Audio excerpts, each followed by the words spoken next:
I'm here with Ingrid Koehler and Steve Dale after another very successful Knowledge Hub advisory group, with the wall papered with scenarios and the tables littered with post-it notes.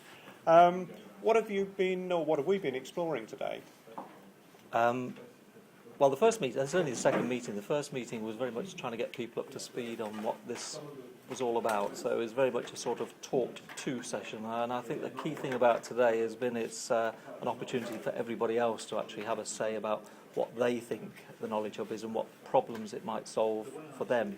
And I think we had a good couple of scenarios that Ingrid put together. Got people working on a sort of storyboard about what the Knowledge Hub would deliver in terms of solutions to these scenarios, and I think from that everybody's got a much clearer picture about what it is all about and what it will do for the sector in terms of helping the sector to deliver its own improvement, for people to share, to collaborate, and generally towards improving their own knowledge and also to drive forward efficiency and performance improvement. And Ingrid, you deal with performance improvement and all sorts of complex data-ish sorts of things, but also with social media. And I thought those scenarios, for the first time for me, began to bring those two things together. Because right. You kind of tossed in national indicators.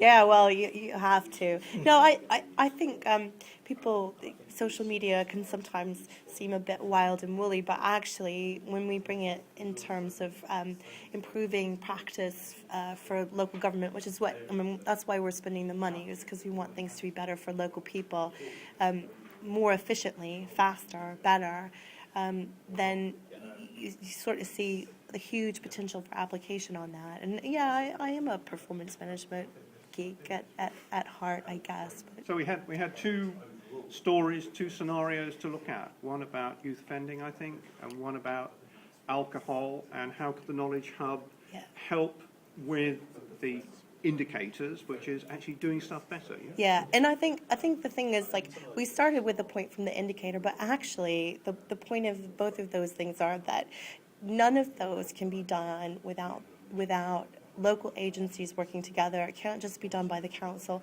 and perhaps even more importantly, none of those could be done without people changing their behavior. So people are responsible for that. So these are the kind of really complex, really tough issues that councils are facing these days. These are what they're being held accountable for. And we need a much sharper, easier way for people to actually get the help that they need and the information that they need to achieve those really complex outcomes.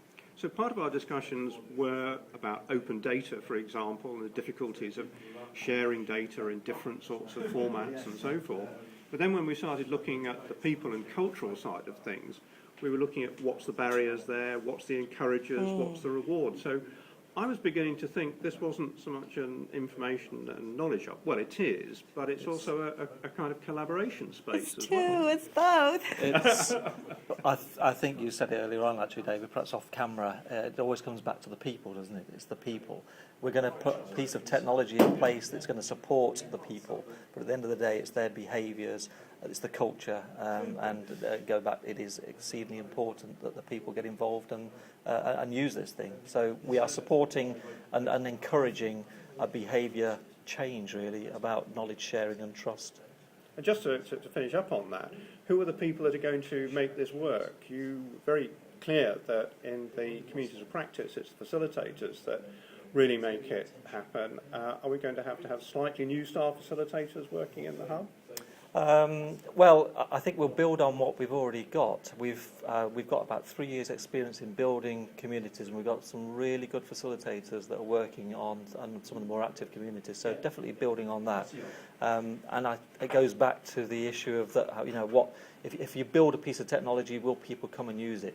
I think no. I think you actually build some technology. No matter how good you make it, you rely on people like facilitators to bring the community together, to establish that trust between them, to actually get the knowledge sharing. And one good thing about IDA, I think, we've actually got some good facilitators, and we've got a platform of people and skills that we can build upon.